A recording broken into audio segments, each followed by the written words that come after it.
Boa tarde, então, aos alunos da disciplina de Agroindústrias Familiares, da UERGS, em Três Passos e demais unidades.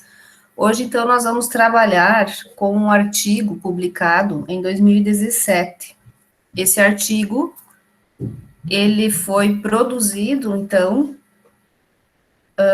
no primeiro curso de pós-graduação da UERGS, do estado do Rio Grande do Sul. Então, esse primeiro curso de pós-graduação, chamado Segurança Alimentar e Agroecologia, foi criado e desenvolvido aqui na unidade em Três Passos. Foram, então, formadas aqui 2 turmas, e da primeira turma, então, que a gente formou, desenvolveu-se um trabalho que está bem na temática atual, chamado Segurança dos Alimentos, Contaminação por Salmonella SP no abate de suínos. Esse artigo, então, foi co-orientado e orientado por 2 professores da UERGS, professor Kleber Rabelo da Rosa e eu. Então, esse artigo, ele foi desenvolvido no abate de suínos,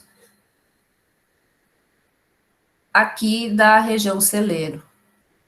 Então, como nós já falamos nas outras aulas, essa contaminação microbiológica, ela é um fator bem limitante, né, para a produção de alimentos e para a exportação.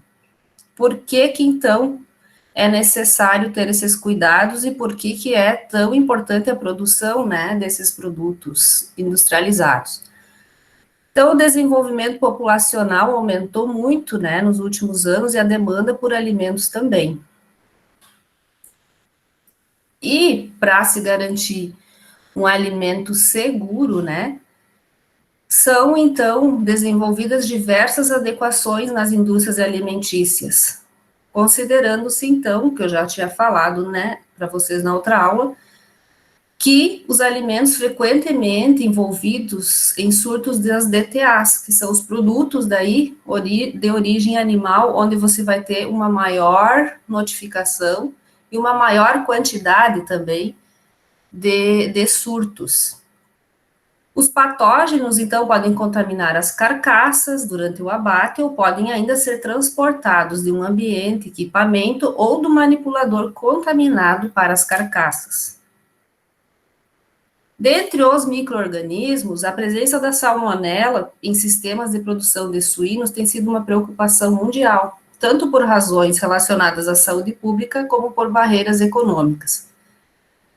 Casos, então, de infecção de Salmonella SP foram relatados em rebanhos e amostras coletadas em carcaças durante o processo de abate. Então, além dos suínos, a Salmonella também está presente nos bovinos e, principalmente, em maior quantidade, nos frangos e aves, tá? Nos frangos e aves, ela pode passar, né, para os ovos, quando o frango vai, né, a galinha coloca o ovo, essa salmonela ela pode envolver, né, a casca desse ovo e nos contaminar posteriormente. Mesmo que você colete esse ovo, que você armazene ele de forma correta, existe sempre a necessidade de fazermos uma pasteurização ou uma esterilização desse ovo para não ocorrer a contaminação do ser humano pela salmonela. Então, essa salmonela ela está presente naturalmente, como nós já vimos aqui, pode vir pelo ar, pode vir pelos equipamentos, né? E assim por diante. Então, a partir de crescente ênfase na segurança de produtos cárneos que chegam ao consumidor, tem se estimulado a identificação de meios, né, para reduzir ou eliminar as taxas de salmonela antes do abate, aumentando a segurança dos produtos cárneos. A redução, então, deste patógeno no pré-abate pode garantir a redução da contaminação durante o abate, além do status sanitário das granjas, a ração, o transporte e a espera pré-abate têm sido apontados como pontos críticos de contaminação por Salmonella SP. Então, a Salmonella SP é uma espécie, né?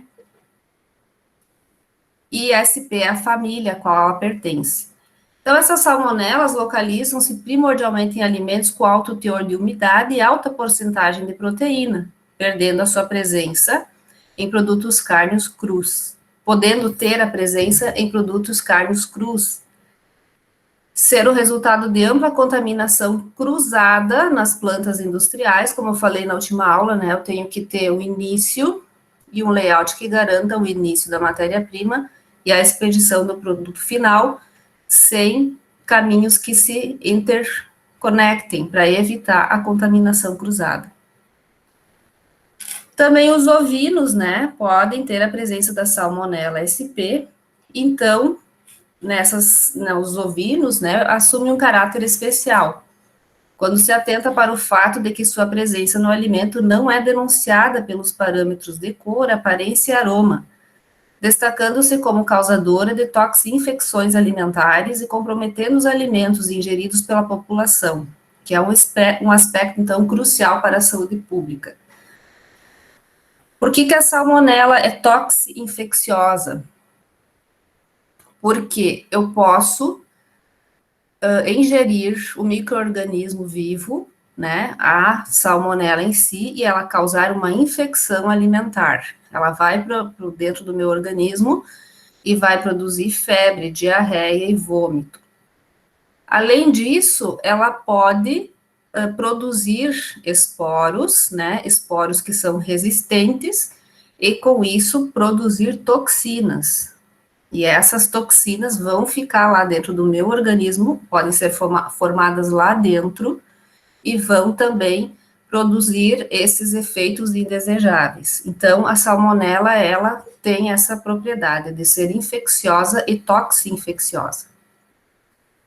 Então, alguns estudos revelam que a salmonelose é uma das principais zoonoses em todo o mundo, destacando-se pelas suas características de endemicidade e alta mortalidade, sobretudo pela dificuldade da adoção de medidas no seu controle. Então, entre os sorovares, né, que a gente tem, nós podemos citar, então, a Salmonella SP, que apresenta um risco maior à saúde pública, destacando-se a Salmonella typhi e a Salmonella paratyphi, que desenvolvem quadros clínicos graves no homem, como a febre tifoide e paratifoide. E os demais sorovares apresentam, né, uma sintomatologia mais leve, como febre, dores abdominais, náuseas e vômitos. Então, nós temos as intoxicações alimentares causadas por salmonela, que ocorrem em países desenvolvidos, né, no Brasil também ocorre muito, e normalmente se fala muito em salmonela em ovos, quando se faz aí a preparação de alimentos com ovos crus. Mas, além dos ovos, né, que é o principal meio, nós temos todos esses alimentos carnes aí que podem aparecer e ela está presente naturalmente, né. Então, como que eu vou controlar essa contaminação por salmonela, né? Controlada através do quê? Das boas práticas de fabricação, que nós já vimos na outra aula, as quais podem diminuir significativamente o risco, né, de contaminação durante o processo de abate. Então, os sistemas de controle como o APPCC e o BPF, né, o APPCC surgiu nos Estados Unidos, né, como uma forma de controlar, de fabricar e controlar os alimentos que eram desenvolvidos naquela época para os astronautas, né, que faziam as viagens espaciais. Então, a partir daquele rigoroso controle utilizado para fazer isso. Oi?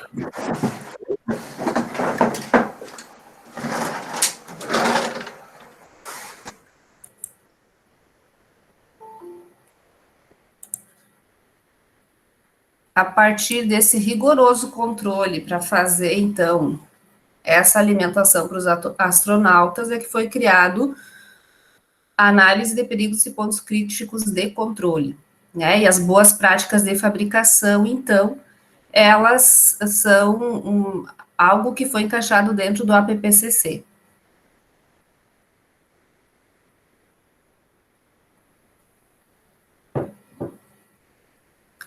Então, isso aí, a gente sabe que, se bem implementado na agroindústria familiar ou indústrias de maior porte, garantem o quê? Redução da contaminação por micro-organismos, controle do processo e, no final, vão resultar em um alimento seguro.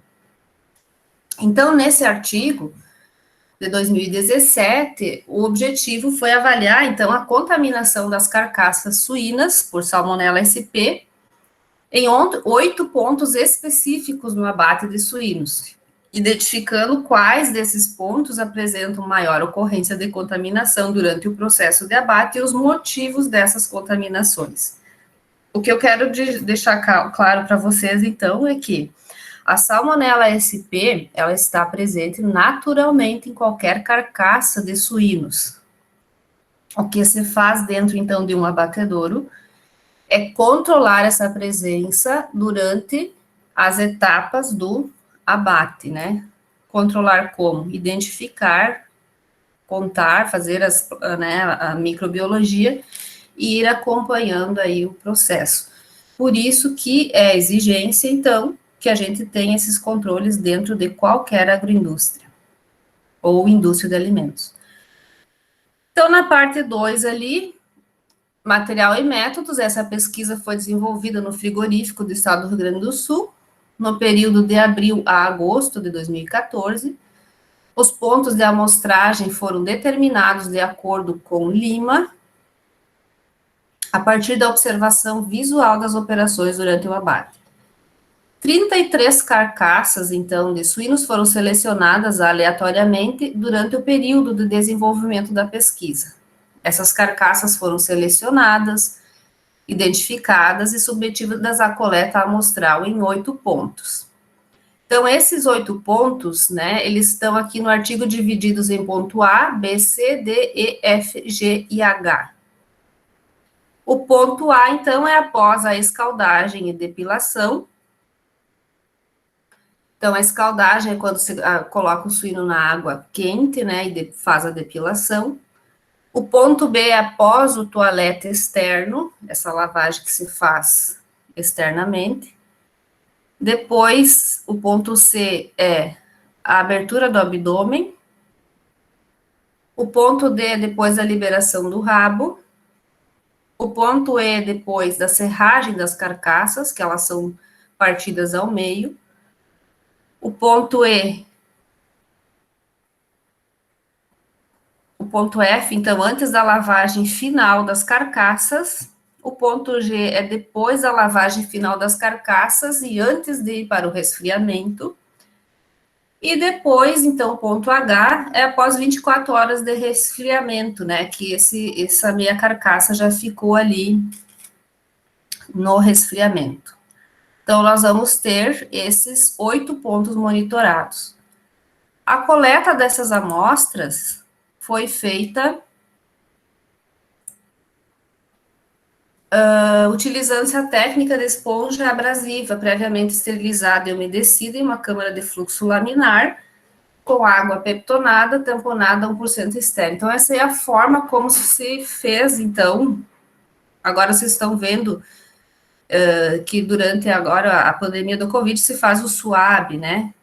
Que é bem quando você vai fazer no ser humano. Aqui, então, nos suínos é um SWAB, um esfregaço mais forte para você conseguir coletar, né, essa contaminação. Então, esses esfregaços foram aplicados em 4 regiões anatômicas do pernil, né, do porco, no pernil, na paleta, no lombo e na barriga, totalizando uma área amostral de 400 centímetros quadrados em cada carcaça.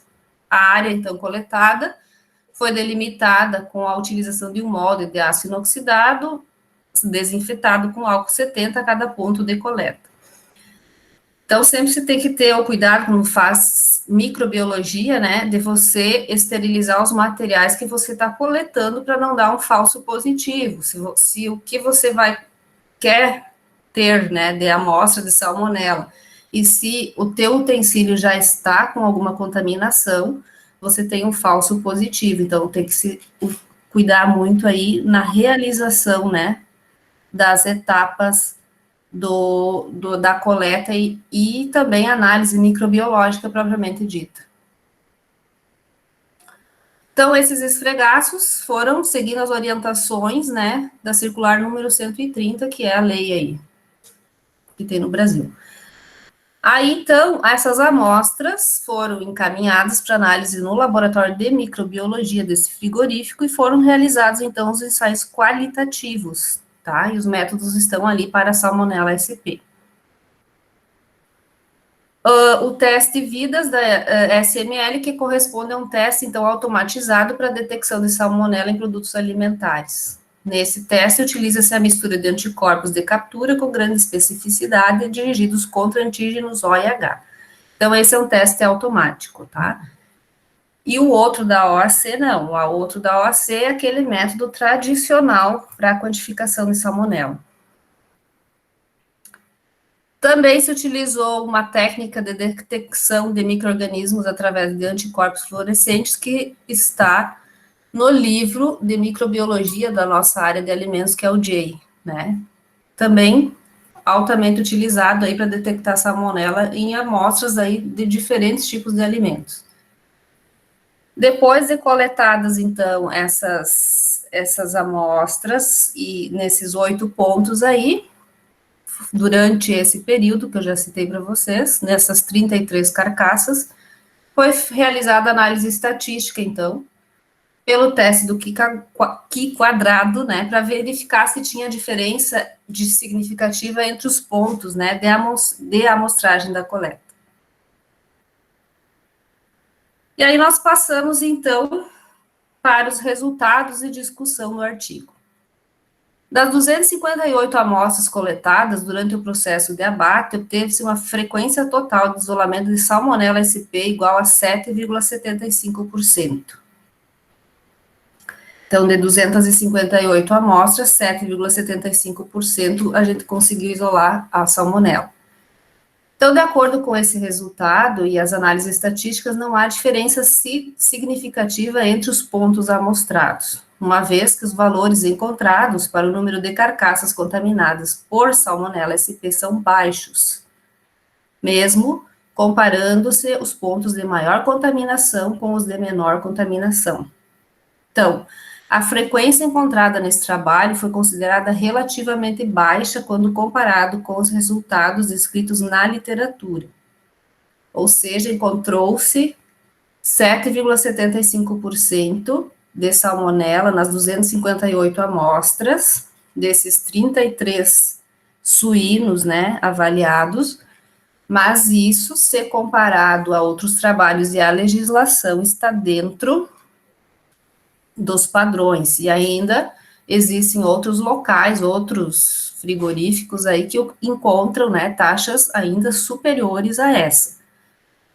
Quem regulamenta isso, então, é a Inspeção Federal, no caso desse frigorífico aí, que vende para o Brasil e também exporta, né, os subprodutos do abate de suínos.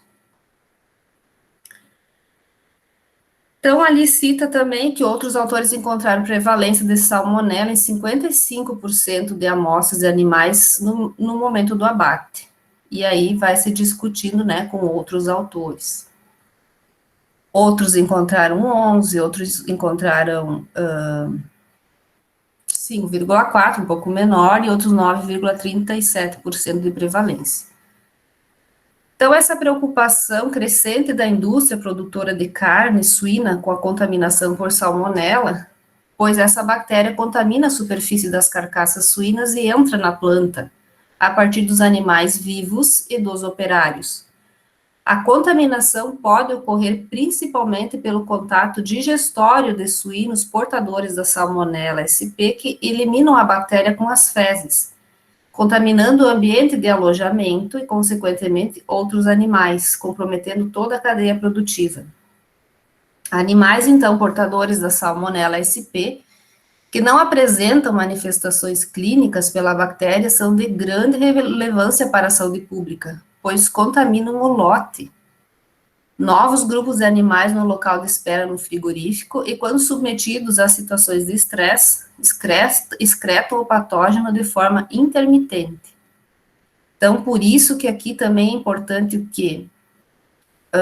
Se trabalhar com a dieta hídrica com açúcar que é utilizada, né, para acalmar esses animais, fazer o transporte humanizado, fazer dos animais, né, fazer a instalação deles no frigorífico de forma a diminuir o estresse antes do abate. Então, isso hoje é conhecido como boas práticas pré-abate. Porque no momento que esse animal vai ser abatido, ele vai, durante o processo de estresse, liberar também toxinas nessa carne, que depois podem resultar em uma carne DFD, que a gente chama, que é mole e escura, ou PSE, que é uma carne muito firme, muito vermelha, e ninguém quer nenhum desses dois tipos de carnes e nem de subprodutos, né, originados aí desse estresse pré-abate. Então, a carne e seus produtos podem estar expostos, né, a contaminações em todas as fases de seu processamento, desde a manipulação sem cuidados específicos, fator esse que frequentemente implica, né, na transmissão desses patogênicos para seres humanos, podendo o homem apresentar-se como um portador assintomático da bactéria. Então, também, a indústria se utiliza de quê? Dos processos de calor, né, para eliminar essas bactérias, e agora especificamente a salmonela, refrigeração e o uso de aditivos químicos, então, nos subprodutos. Na tabela 1, então, está apresentado o número de amostras coletadas em cada ponto e o número de isolados de salmonela. Então, é possível observar que o maior percentual de isolamento foi encontrado no ponto A, seguido do ponto B, ponto C e ponto E, ponto F, ponto G, e ponto H e ponto G com 3,33%. E o menor valor encontrado, então, no ponto D. Os pontos F, G e H apresentaram um total de 31 amostras coletadas, pois 2 carcaças foram desviadas pelo CIF, né, que é de inspeção federal, impossibilitando a coleta desses pontos. Então, lembrando, né, o que é cada ponto, o ponto A é após a escaldagem e a depilação, o B é depois o toalete externo, o C é na abertura do abdômen, o D é depois da liberação do rabo, o E é depois da serragem das carcaças, o F é na lavagem final das carcaças, o ponto G, então, é depois que essas carcaças são lavadas e resfriadas, e o H, então, é depois de 24 horas que essas carcaças estão no resfriamento. Então, nós vimos aí que temos uma contaminação, mas essa contaminação, ela está bem abaixo, né, do que diz a legislação, ou seja, nós estamos trabalhando aí com um alimento seguro. Então, no ponto A, nós tivemos 5, né, positivos, 5 isolados, né, no ponto B, 3, no ponto C, 3, no ponto D, 1, no ponto E, 3, no ponto F, 2, no G, 1 e no H, 2, totalizando, então, 20 positivos.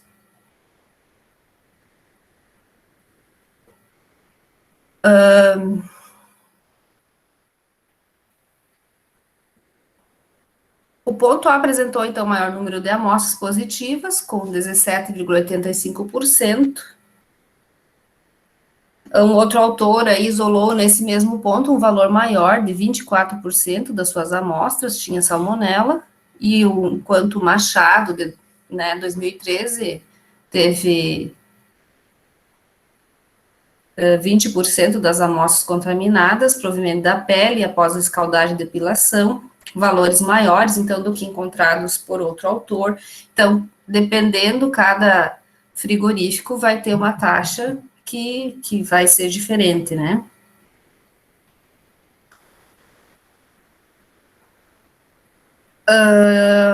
Gil e Bryant, em 93, os equipamentos de depilação podem ser contaminados por salmonela, presente na pele de alguns animais, e pode transferir essa bactéria para outras carcaças, né, durante o processo de remoção das cerdas, pois não há higienização do equipamento entre a passagem de cada carcaça, né, pode então haver contaminação dos braços de borracha da depiladeira. Como eu falei para vocês, como nós estamos trabalhando com origem animal e esses animais eles defecam, eles urinam, né? Então, com certeza, quando entram para dentro da planta processadora, você tem que ter um cuidado e um rigor muito maior durante todo o processo. Então, o ponto B e C apresentaram 10% de suas amostras contaminadas por salmonela. Então, a ocorrência desse patógeno no ponto B pode estar relacionada ao número de operadores que manipulam a carcaça após a chamuscagem, pois antes desse ponto são produzidas diversas toaletes externas, aumentando a possibilidade de ocorrer contaminação cruzada. Já no ponto C, que corresponde ao local em que ocorre a abertura do abdômen, qualquer manipulação incorreta do operador pode ocasionar aí o rompimento das vísceras, podendo resultar em uma contaminação.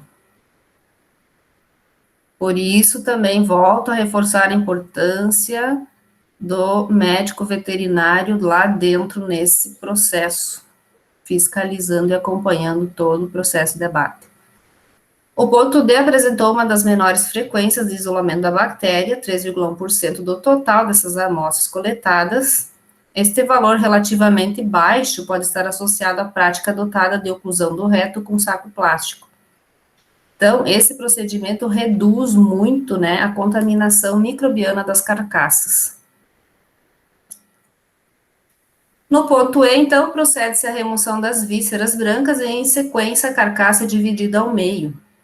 Esse ponto apresentou 10% de amostras positivas. Então, segundo Seixas, o isolamento do patógeno após a evisceração indica que pode ter ocorrido contaminação da carcaça no momento deste procedimento, com conteúdo fecal do próprio animal ou por contaminação cruzada, através das facas, das mãos dos funcionários, né, responsáveis pela evisceração.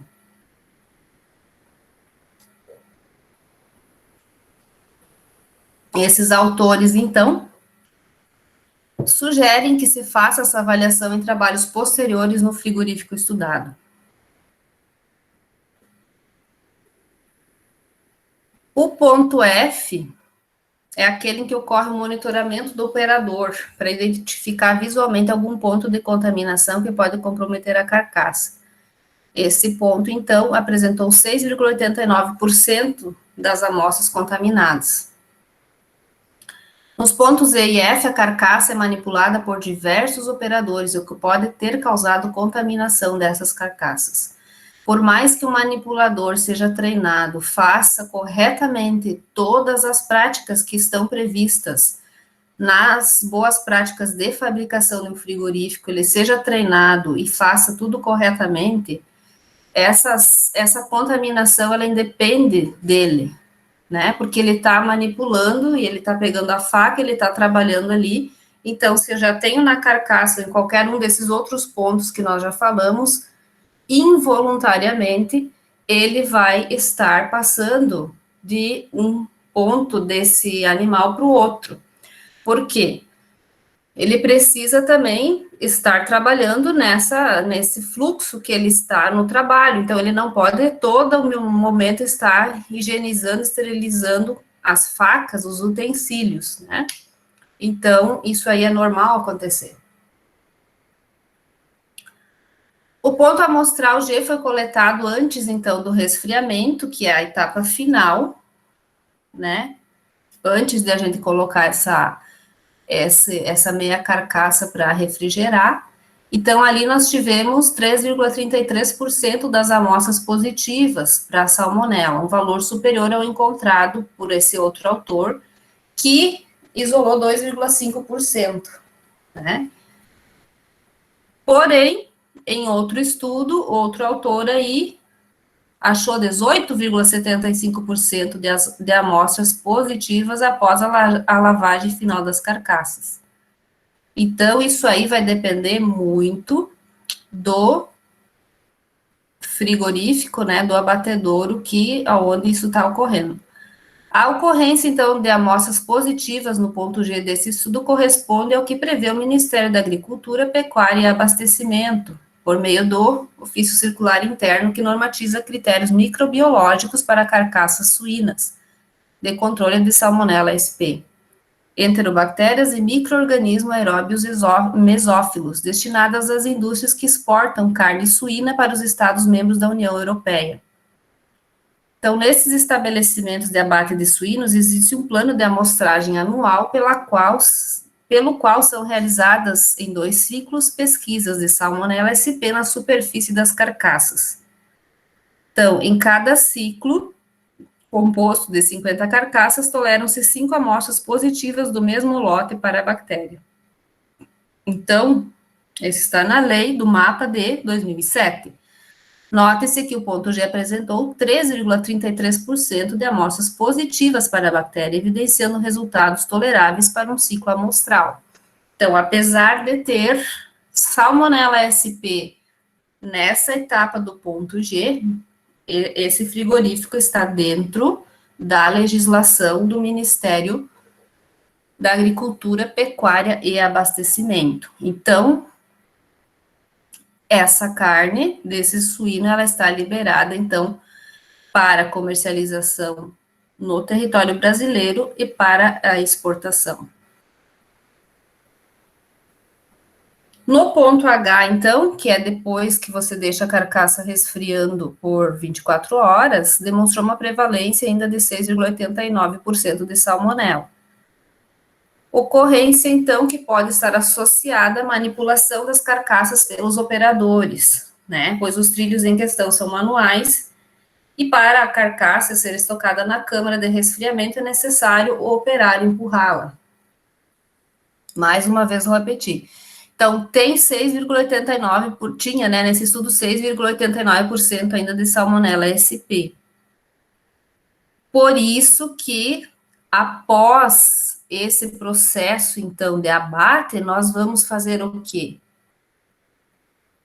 Aquecer esta carne. Nós não vamos comer carne de suíno crua. E aí entra, então, a tecnologia de alimentos. Nós vamos submeter essa carne ao aquecimento, né? Nós vamos assar ela, nós vamos cozinhar, nós vamos fritar. E nesse processo aí, nós vamos eliminar a salmonela. De modo geral, nós eliminamos esse micro-organismo. Se o frigorífico, né, ou a agroindústria familiar quiser fazer subprodutos com essa carcaça suína, o que ele vai fazer? Esse estabelecimento vai processar, e aí nós vamos poder fazer o que? Os derivados, se faz o presunto, se faz a mortadela, se faz o salame, e todos, então, os derivados. Nesses derivados, o que nós vamos ter? Adição de aditivos alimentares, aquecimento, esterilização, processos que vão o quê? Garantir a produção de um alimento seguro do ponto de vista microbiológico. Então, aí cita também, né, a resolução RDC número 12 de 2001, que estabelece esses padrões microbiológicos para produtos in natura e determina a ausência de salmonela em 5 amostras analisadas aleatoriamente do mesmo lote para o produto em distribuição no mercado interno, então, ou seja, aqui no Brasil. O perfil microbiológico, então, da superfície das carcaças está diretamente relacionado com a carga e qualidade da microbiota contaminante inicial, em termos de gêneros e espécies, dinâmica da redução de temperatura das carcaças, umidade relativa do ar dentro da câmara, né, de estocagem. Ou seja, tem que se ter a garantia, né, para o alimento seguro de que se existe ainda ali esse micro-organismo, mas que ele esteja ali em uma quantidade que nos dê uma segurança.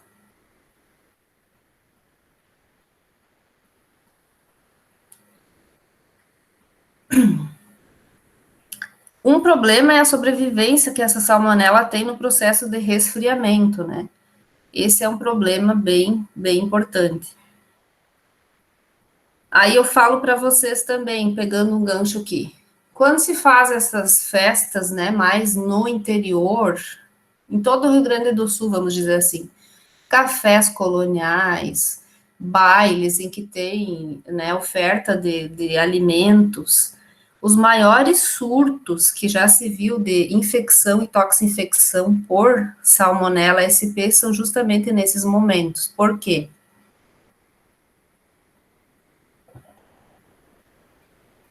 Porque normalmente esses alimentos são preparados por pessoas que não foram treinadas em boas práticas de fabricação.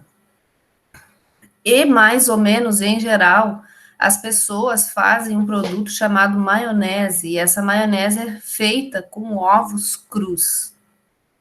Então, se eu tenho a salmonela na casca desse ovo e eu faço uma maionese com esse ovo cru, ou seja, eu não vou submeter a nenhum processo de aquecimento.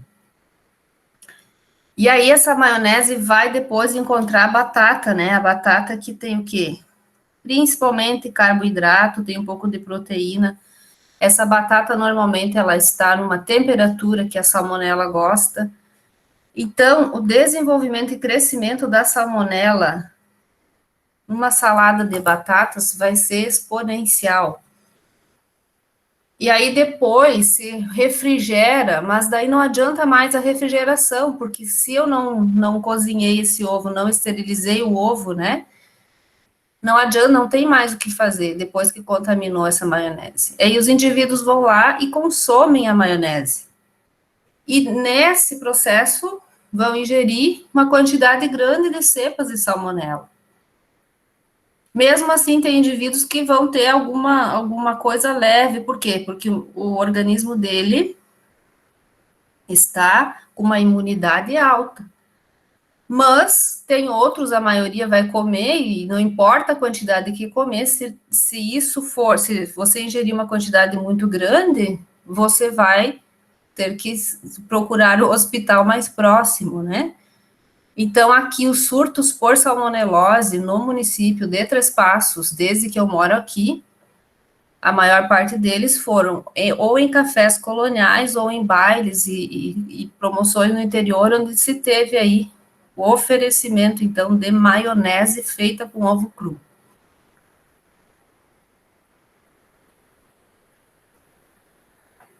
Então, os resultados desse nosso trabalho aqui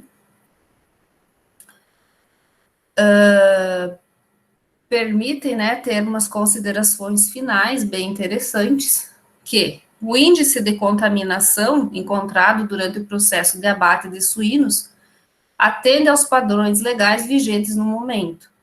Vale ressaltar que não existe uma relação de contaminação entre os pontos avaliados e as variações encontradas nos pontos amostrais, que podem estar relacionadas aos processos operacionais de higienização, com desvios pontuais durante o processo de abate, pela manipulação indevida de operadores ou inconformidades durante o processo de higienização em equipamentos e instalações do frigorífico em questão. É evidente que há uma série de fatores a ser considerados, o que demonstra a complexidade do abate de suínos. Os PCCs, né, que são os pontos críticos de controle, são importantes para avaliação da contaminação por Salmonella SP, e programas, então, que reforcem a importância das boas práticas de fabricação, especialmente dos cuidados higiênicos em todas as etapas. São fundamentais, pois intensificam as medidas de higiene, evitam a contaminação cruzada e garantem a qualidade microbiológica do produto final, contribuindo, então, para a fabricação de alimentos seguros. Então, essas são as considerações finais desse artigo, bastante importantes, até para nós termos uma ideia da contaminação que ocorre aí por micro-organismos, né, em produtos de origem animal. Bom, pessoal, eu terminei a explanação, agora, então, eu vou abrir um espaço, né, peço desculpas para a Maria, que eu só vi agora que ela pediu para entrar, para os questionamentos aí de vocês, em relação a esse artigo aí que nós estudamos juntos hoje. Eu fiquei em dúvida na questão da temperatura segura de aquecimento para a eliminação da salmonela. Assim, Douglas, de maneira geral, o aquecimento a 90 graus, né, elimina praticamente todo o patógeno da salmonela. Ou seja, você vai cozinhar um ovo, né, você cozinha ele por 15 minutos. Algumas exceções ocorrem quando essa salmonela produz, então, esporos, e esses esporos precisam sempre de uma temperatura de esterilização, que aí nós estamos falando em 120 graus por alguns minutos, né? Que é daí a panela de pressão, vamos dar o exemplo assim. Então, tudo depende, mas normalmente aí se elimina a salmonela no processo de cozimento a 90, 95 graus. Se nós cozinharmos, né, o alimento nessa temperatura, nós precisamos aumentar o tempo. Se nós vamos utilizar a esterilização, então nós usamos mais temperatura e menos tempo, sempre respeitando, né, o binômio tempo e temperatura no processo de fabricação de alimentos.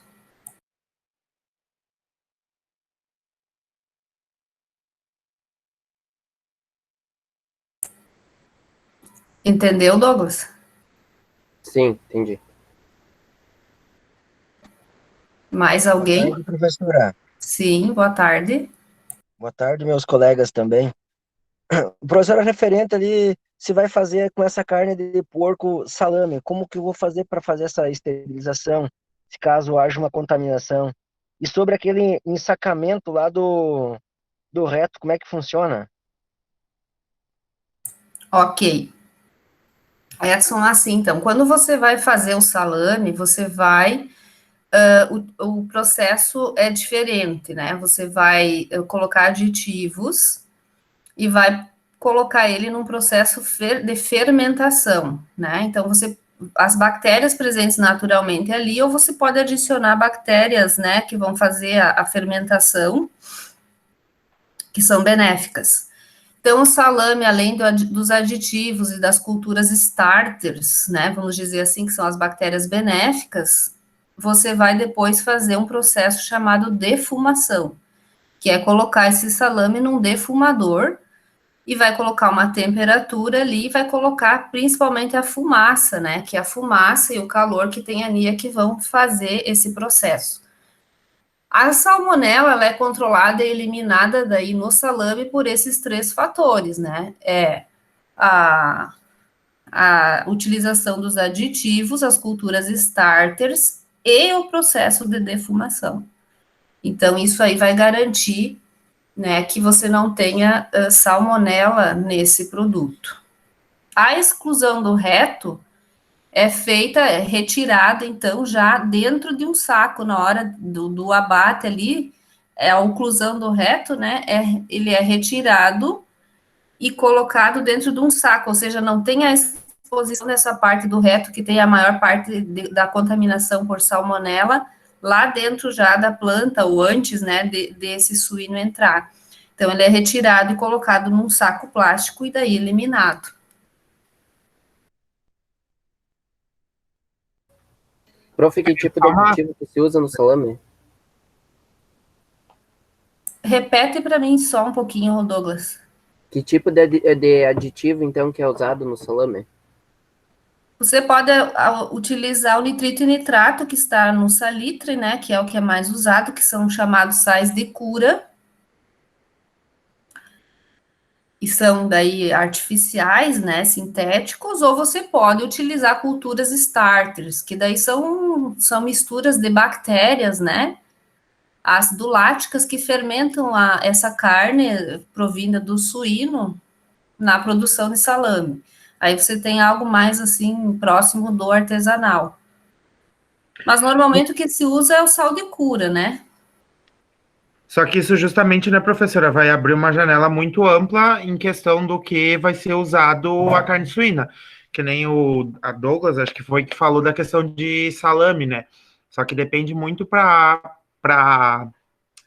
o que a carne do suíno vai, se vai para ser carne de vai salame, se vai ser linguiça toscana, se vai ser linguiça calabresa. Isso depende, vai muito da ramificação que essa carne toma, né?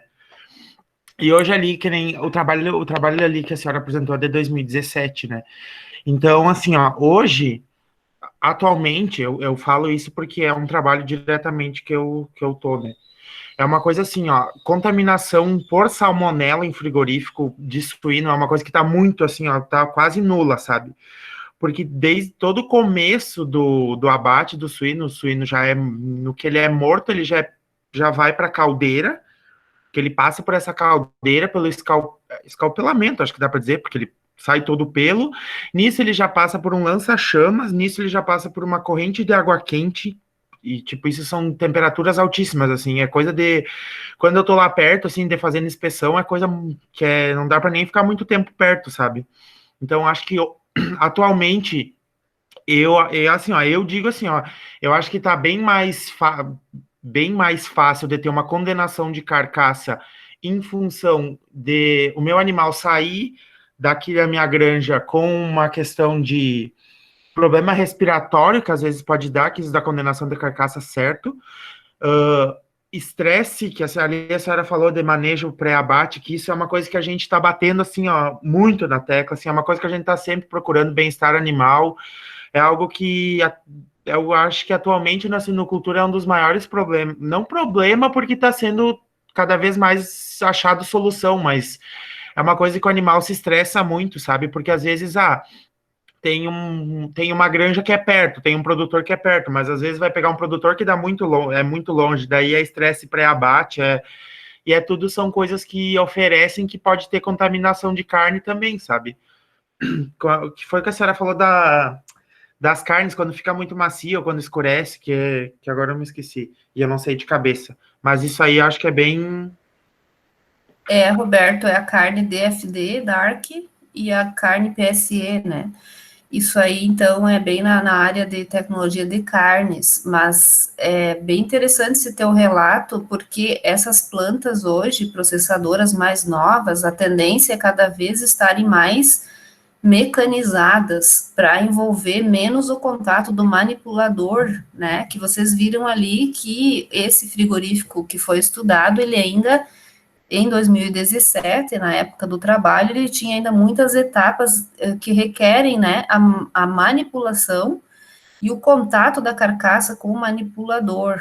Então, isso é um ponto bem desfavorável.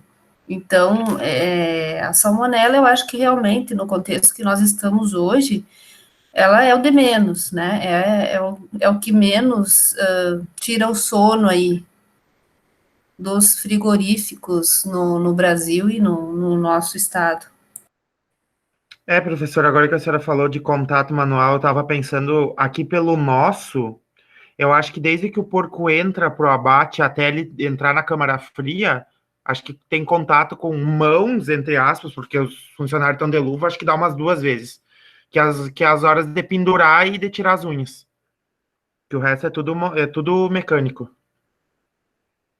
E nem na câmara fria é mais manipulado de com a mão, por causa que tem um gancho, um ferro, um bastão grande assim, que tu tranca no gancho que tá o suíno pendurado e tu empurra ele para dentro da câmara fria. E isso, quanto menos essa interferência aí, né, dos manipuladores, mais livre de contaminação de qualquer daí micro-organismo, não só da salmonela, né, esse suíno, bovino, ovino, ou frango mesmo vai estar, né. Eu lembro que o ano 2018 eu fiz uma pesquisa que era para ser publicada, mas não aprovou para ser publicado do tempo que eu estudava na Univates ainda. E eu tinha indagado essa questão da salmonela, daí eu pedi, assim, fui lá falar com os responsáveis do frigorífico, eles falaram assim, olha, Matheus, não tem mais necessidade, porque salmonela, bem como a senhora falou ali, assim, ó, é atual uma das menos que a gente perde sono com salmonela, sabe? Essas coisas de suíno, agora tá tudo modificado, e principalmente o bem-estar, essas coisas que nos prejudica mais para ter essas coisas de condenação de carcaça, porque nem nós aqui a gente trabalha com condenação de carcaça, né? Tem os veterinários da CIF ali, e se não passou, a carcaça é condenada, não vai para exportação. Acredito eu que vai para. Se não vai descartada, depende o caso do condenamento, é usado no refeitório da empresa, sabe? Que depende, né? Às vezes está condenada, mas não tá a carne ruim, sabe? Sim, isso também é bem possível, né?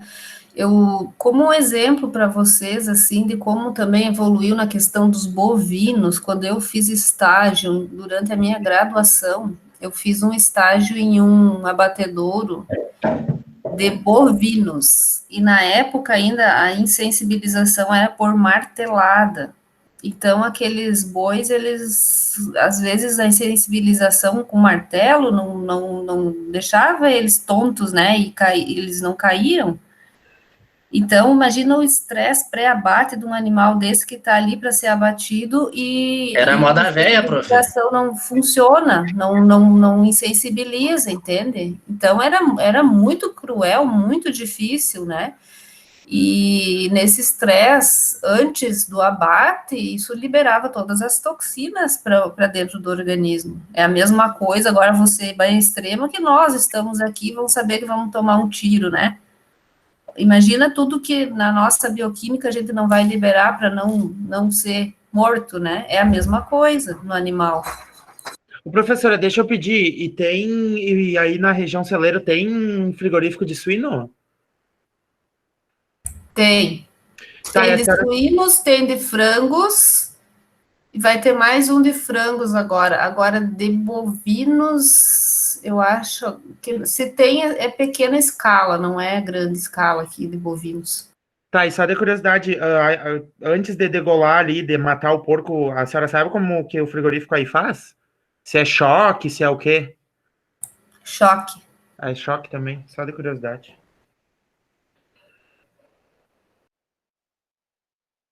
Mais alguma pergunta, gente? É choque na cabeça. Sim. Matheus, eu vi que você queria perguntar alguma coisa. Matheus Rocha. Podem digitar no chat também, né?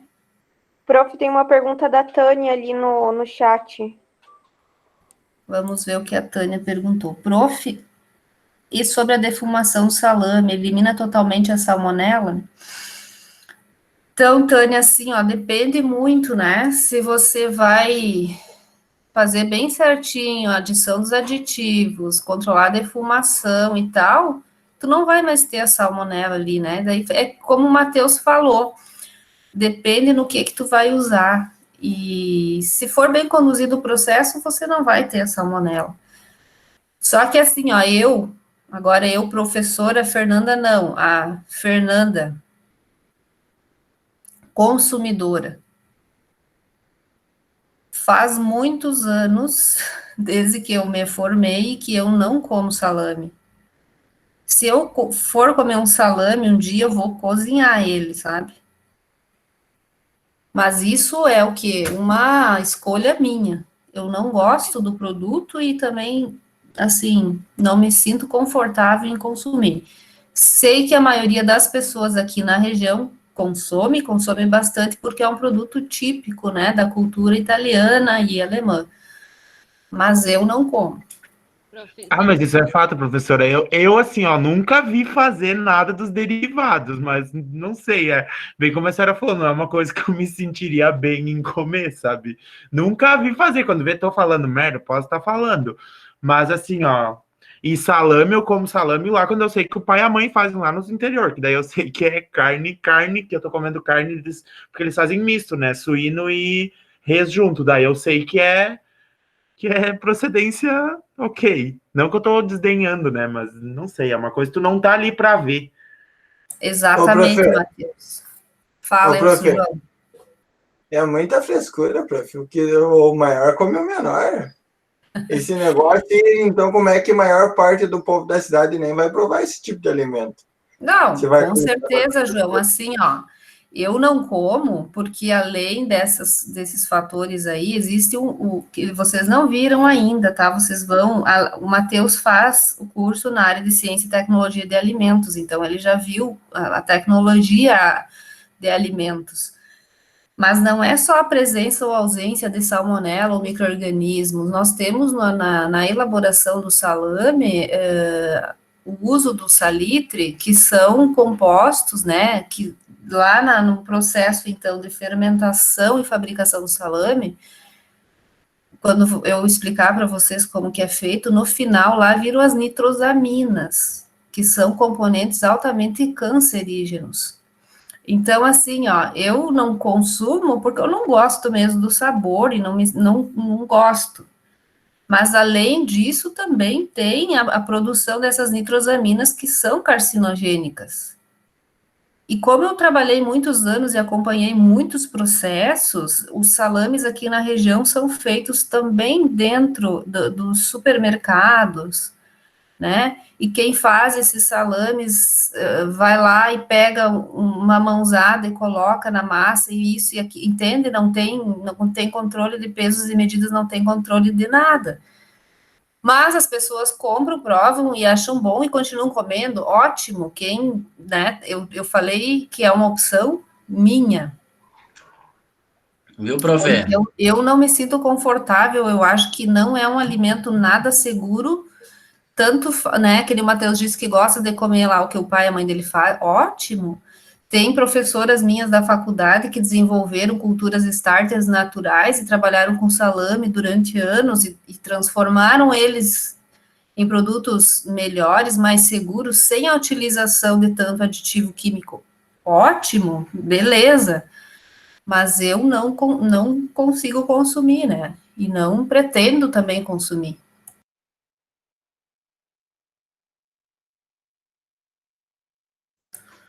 Eu também não consumo, profe. Não. É muito salgado o preço. Tem esse Tá fator louco? também.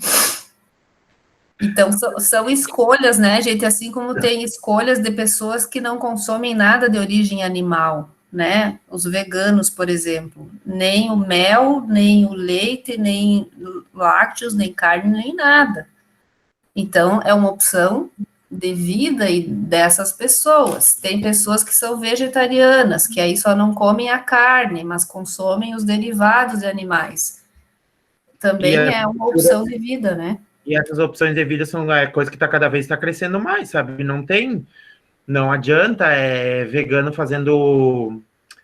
Então, os veganos ativistas, principalmente esses dias, a gente teve um problema de vegano ativista ali não deixando os caminhões de abate entrar. Daí, né? Daí também entra assim, ó, tudo que é muito radical, né, Matheus? Não funciona, porque assim, ó, existe o pigmento da carne que é a hemoglobina, né, que o ferro tá ligado lá dentro da molécula. Então, eu só vou desenvolver uma coloração, digamos assim, mais saudável, isso eu falo por experimentação com a minha pessoa, né?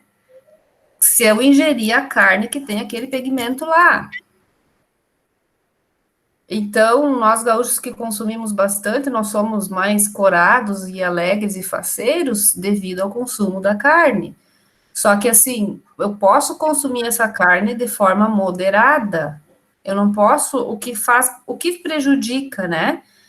A ingestão de uma ou outra coisa, a mesma coisa o medicamento, ele pode ser remédio, né, mas ele pode ser veneno também, e isso funciona também com os alimentos.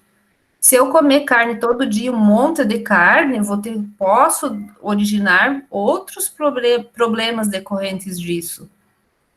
Mas se eu também não comer carne, da onde eu vou pegar o pigmento que só tem na hemoglobina, né? Eu vou, então, me alimentar de outras fontes de origem vegetal que me tragam proteína, mas a proteína com a cor, não, né, com essa cor específica que é a do ferro, da hemoglobina, eu não terei. Então, se eu vou optar por isso, tranquilo, mas eu tenho que saber que também a ingestão de carne é importante.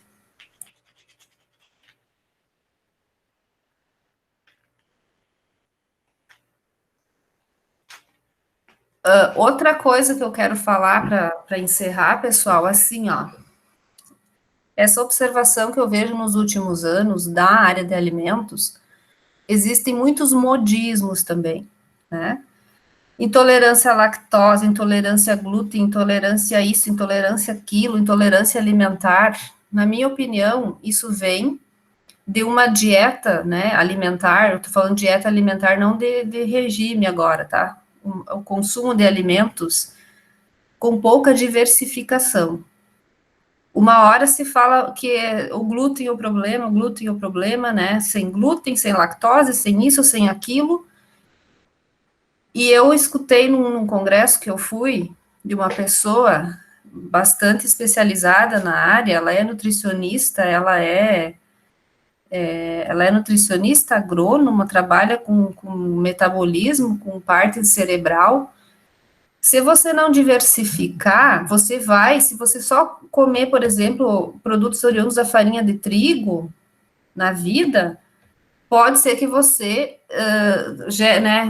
desenvolva uma intolerância. Mas o glúten, ele é muito importante. Por quê? Como é que tu vai fazer o pão e todos os subprodutos da panificação sem o trigo? E esse trigo precisa ter o glúten, porque senão tu não consegue fazer nada. Existem indivíduos que têm essa intolerância, mas isso não serve para o mundo inteiro. Então, é a moda de dizer que é intolerância ao glúten. Depois é a moda de dizer que é intolerância à lactose. Depois é a moda de dizer que intolerância à frutose, intolerância à glucose, intolerância a tudo. E, na verdade, não é.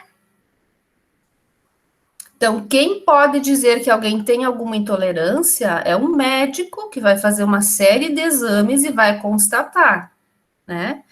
Outra coisa, eu posso desenvolver uma intolerância à lactose em um período da minha vida. Depois que eu tiro a lactose do leite ali, a não ser que eu já sou um indivíduo que nasço sem, né, a atuação da enzima lactase no meu organismo. Caso contrário, se eu deixo de consumir, automaticamente o meu organismo, o meu metabolismo se restabelece e depois eu volto a consumir os produtos que tenham a lactose, que tenham o glúten, que tenham frutose. Então, uma coisa que é para um indivíduo ou outro não serve para a humanidade toda. Então, tem que tomar muito cuidado aí com os modismos também, né, na área de alimentos.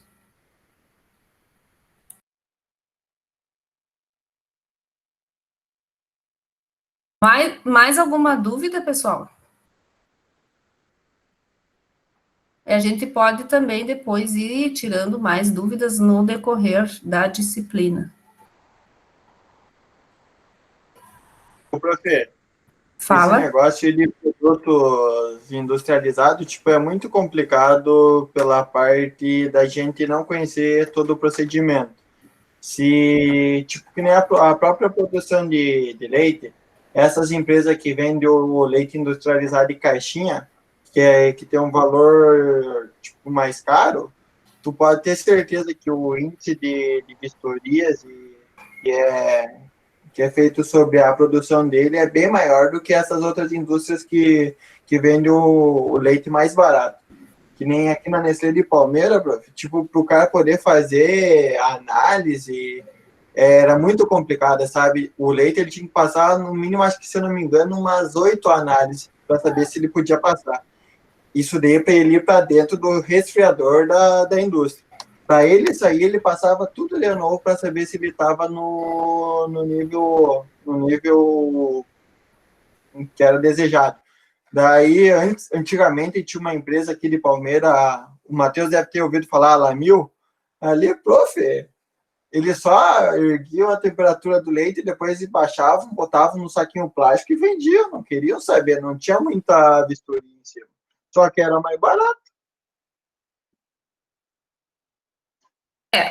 Aí sim, João, a gente entra assim, ó, todo produto que vai para exportação, né, normalmente no Brasil, ele é mais fiscalizado e precisa ter uma qualidade maior. Por exemplo, lá no estado de São Paulo, né, que é o maior produtor de laranjas, as melhores laranjas sempre foram exportadas. No Brasil, sempre ficaram as laranjas com menor qualidade. Então, nós sempre tomamos o pior suco. Viu, tá? profe? E isso acontece com tudo que é, só um pouquinho, Matheus, com tudo que é matéria-prima, né? Se vai para exportação, você vai ter que atender uma legislação que é maior, tá? O nosso melhor café para exportação, melhor cacau, e assim, né? Isso é histórico, então, estou falando do Brasil inteiro, né? Um laticínio de grande porte que tenha fiscalização atuante, que tenha a PPCC, BPFs, provavelmente você vai ter um alimento mais seguro, né? Por outro lado, nós tivemos a operação do leite compensado, que vocês viram o quê? Que tinha adulteração até por peróxido de hidrogênio, por hidróxido de sódio. O hidróxido de sódio ainda é o menos problemático, né? Então, volta naquilo que eu sempre digo, você pode ter a ferramenta disponível, depende se tu vai usar ela para produzir alimentos seguros, saudáveis e abastecer a população de coisas boas, ou se você vai usar isso para adulterar, para mascarar, para intoxicar as pessoas, né, em função de uma coisa chamada dinheiro. Então, é que nem vocês quando se formarem, vocês vão ter todo dia a opção de escolher. Então, façam sempre boas escolhas. É nesse sentido que eu ia comentar, profe. Porque o alimento, vamos dizer, processado, assim, ele é de qualidade até que ponto? Porque hoje, essas empresas, na verdade, eles manipulam tantos produtos que, às vezes, a composição natural é mínima. A gente come, consome. Não é o produto em si, né? Parece que mais um derivado de tudo, né? É uma mistura de... Tipo, tira totalmente, às vezes, o gosto natural do alimento, até que ponto é bom, né? Saudável, sei lá. É várias questões, né? Sim, e aí nesse sentido, Matheus, eu posso falar da área então de alimentos, eu vejo uma grande movimentação do Brasil na área de tecnologia de alimentos em relação à saudabilidade dentro da indústria, né? Que é justamente fazer esse caminho de volta, né?